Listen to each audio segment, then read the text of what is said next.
Hey guys, SaintsKnight here, welcoming you guys back to the channel here with another episode of the F1 show. And today we're going to be taking a look at the 2018 Belgian Grand Prix held at Spa. Now Spa is a fan favourite amongst me and the rest of the F1 community, as it has a lot of fast straights. A lot of fast straights and some like tight corners, but mainly it's known for Eau Rouge and Radisson, or whatever the fuck those like two bends going up to the super fast straight is called. So with that, and the infamous turn 1, which is like at the start, like the very first turn in the circuit, which is actually a pretty tight one when you've got about 20 cars all combining with near enough close to 10,000 horsepower inching to get forward. You would think that there would be a lot of casualties, or you'd think that there'd be a lot of trouble. And oh boy, was there trouble. But you know what, that's then and this is now. So for now, ladies and gentlemen, if you do want to keep seeing these, the F1 show on the channel, you know what to do. Don't forget to smash the thumbs up button, and let's dive right in to qualifying. Now, qualifying was a bit of a mixed bag. It was interesting, because at the start of it, you know what? Let's bring up the chart here and see if you can notice any differences with the times. Figured it out yet? For those of you who haven't, let me explain. You see, the first two times posted, let's take the top runner, Lewis Hamilton's, and use him as an example. Now, Hamilton's times for the dry are in the 1 minutes, as you can see here. Whereas Q3 is different, because his time just gets in the 1 minute barrier, whilst the rest, like Max Verstappen and so on and so forth, enter the 2 minute category. Reason why? It was raining during Q3. But as I said before, Hamilton, at night of all of that, Hamilton did end up getting pole with his Mercedes at a time of 1:58.1, which in the wets at Spa is actually not that bad, considering that the wet weather actually does tend to have an effect on the speed that the car is actually going. And Vettel, again, impressive as well. He was only 0.8 seconds slower, which isn't really too bad, but he could have done. I felt like he could have done better, and if it was in the dry, I reckon that Vettel would have probably gotten pole, but it wasn't. So there we are, and it wouldn't be it wouldn't be an F1 show without me talking about my boy Max Verstappen. And as you can see here, he has reached 7th with a time of 2:02.7, which isn't really too bad, but it's not the worst. I mean, it's in the top 10. It's in the top 10 definitely, and he did get into Q3, which actually isn't really too bad, considering the fact that the Red Bulls haven't really been doing good as of late. They've been either one of them been getting full points, or getting points, or they both take each other out. Or it just ends it just ends really bad for the both of them again. But you know what? So that was qualifying. Now let's talk about the big one, the race. Now, the race was definitely an interesting one. Well, why was it interesting, you may ask?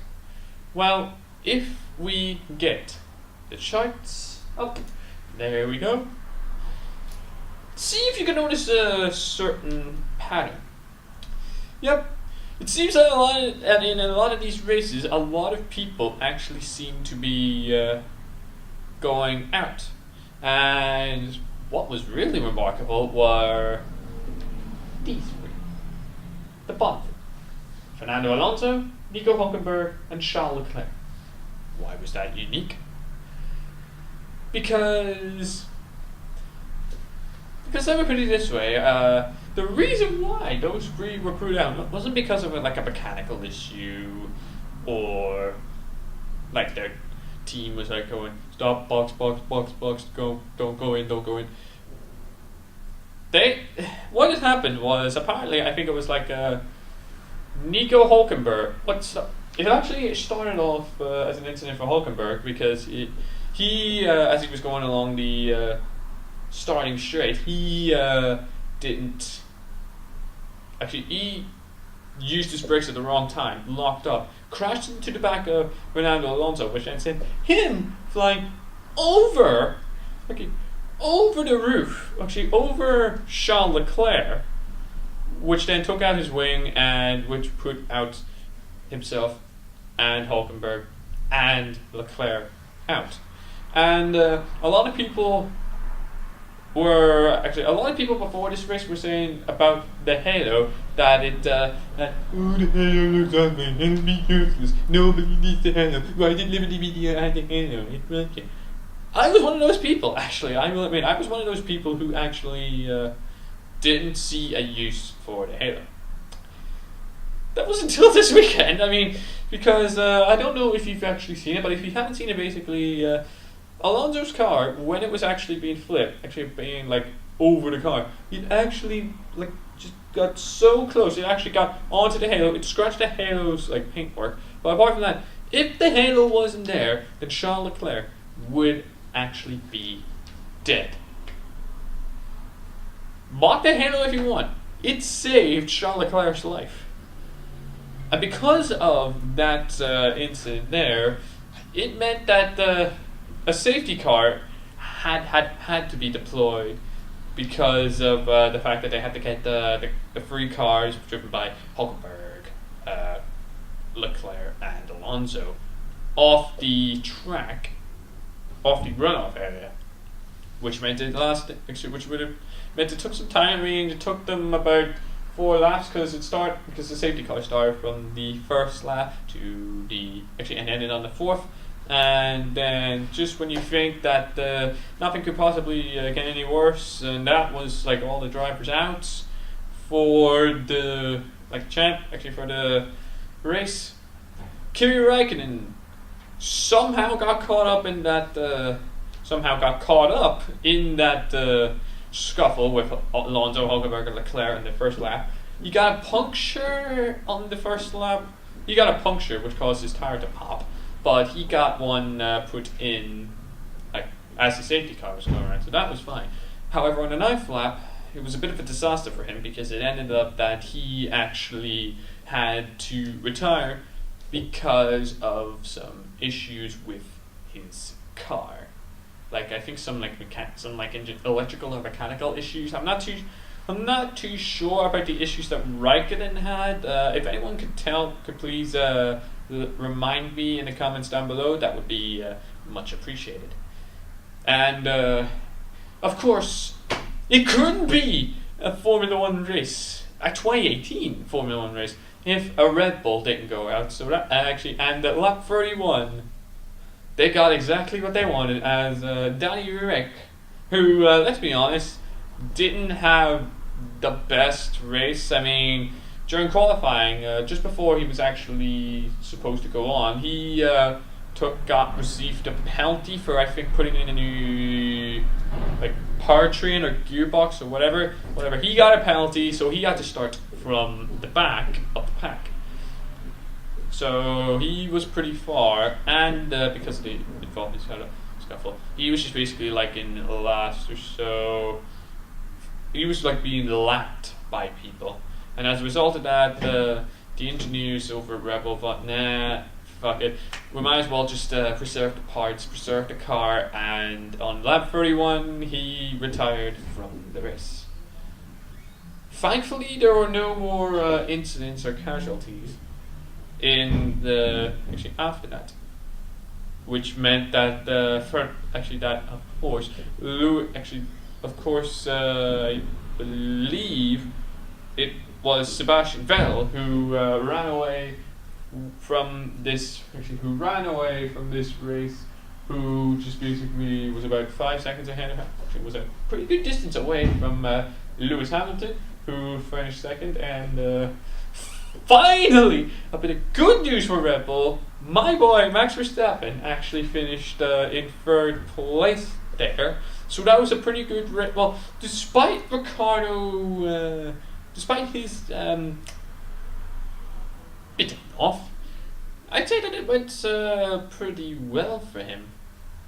Although, what does this race mean for the driver standings? Does anything change? You know what? Let's find out. Let's get the chart up here. And as you can see, Lewis Hamilton is in the lead. Actually, is still in the lead with 231 points. Sebastian Vettel is he's closing the gap, but he's still about 17 points behind him in second. And on the plus side, Max Verstappen has moved up a place from 6th up to 5th with a total of 120 points. So overall, the Belgian Grand Prix was actually a pretty goddamn exciting one. I mean, it had the racing was actually very good. There was a lot of close. It was a lot of good overtakes, a lot of close quarters racing, a lot of cars going wheel to wheel.